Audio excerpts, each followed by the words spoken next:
तो धमाके को लेकर ईरान की नजर इजराइल पर है। ईरान ने धमाके का बदला लेने की सीधी सीधी धमकी दे दी है। आइए देखते हैं कि ईरान आगे क्या कर सकता है और इजराइल की मुश्किल आने वाले वक्त में कैसे बढ़ सकती है। ईरान लेगा बदला, निशाने पर कौन है? इजराइल। इजराइल के अहम ठिकानों पर हमले की आशंका बहुत बढ़ गई है। हमास हिजबुल्लाह के जरिए हमले करवाएगा क्या ईरान? हमास हिजबुल्लाह को ईरान से और मदद मिलेगी, इसके आसार हैं। हमास हिजबुल्लाह को ड्रोन और दूसरे हथियार भी सौंपेगा ईरान। हूती को उकसाकर अमेरिका को भी निशाना बनाने की कोशिश रहेगी।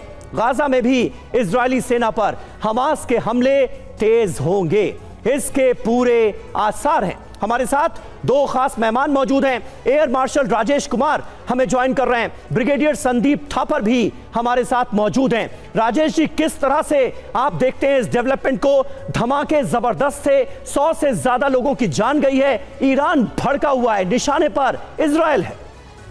देखिए, ईरान तो कह रहा है कि इजराइल इसका जिम्मेदार है जी, लेकिन इजराइल कभी नहीं मानेगा कि वो जिम्मेदार है, क्योंकि ये बिल्कुल ही एक टेररिस्ट टाइप ऑफ अटैक है जिसमें सिविलियन कैजुअल्टीज सबसे ज़्यादा हुई हैं। और अगर इजराइल मानता है कि उसने ये अटैक किया है तो फिर तो इजरायली सिविलियन कहीं भी दुनिया में है वो एक टारगेट बन जाएंगे।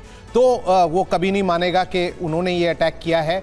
और मेरे ख्याल से सब लोग ये बताने की कोशिश कर रहे हैं कि शायद ये आईसिस का अटैक है, क्योंकि सुलेमानी जो हैं उन्होंने आईसिस पे काफ़ी उनकी जो ऑर्गेनाइजेशन है उसको काफ़ी डेड किया था, और जो आईसिस का जो रुतबा ख़त्म किया था मिडिल ईस्ट में कासिम सुलेमानी ने किया था।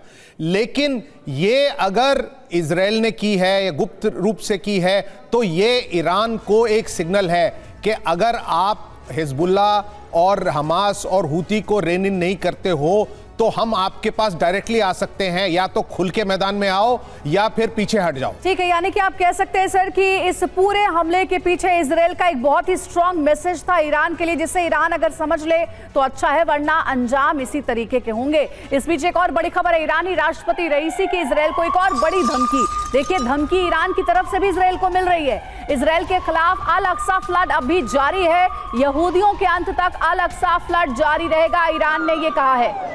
तो ईरान भी धमकियां लगातार दे रहा है इजराइल को और चेतावनी दे रहा है कि अगर इसी तरीके से हमले होते रहे डायरेक्टली और इनडायरेक्टली तो इजराइल को भी इसका नतीजा भुगतना पड़ेगा। तूफान अल-अक्सा इदामे दारद व पायान तूफान अल-अक्सा पायान रजीम सह्यूनिस्ती ख्वाहद बुद।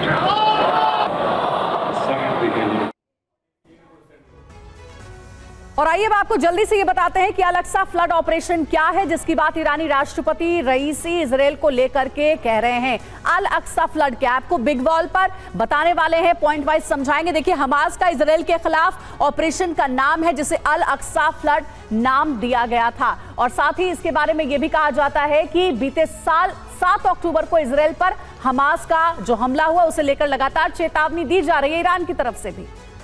जी हां, इजराइल के खिलाफ इसी नाम से ऑपरेशन किया गया और 7 अक्टूबर को इजराइल की सरजमीन पर जो बर्बर हमला हुआ वो भी अल अक्सा फ्लड की एक कड़ी था।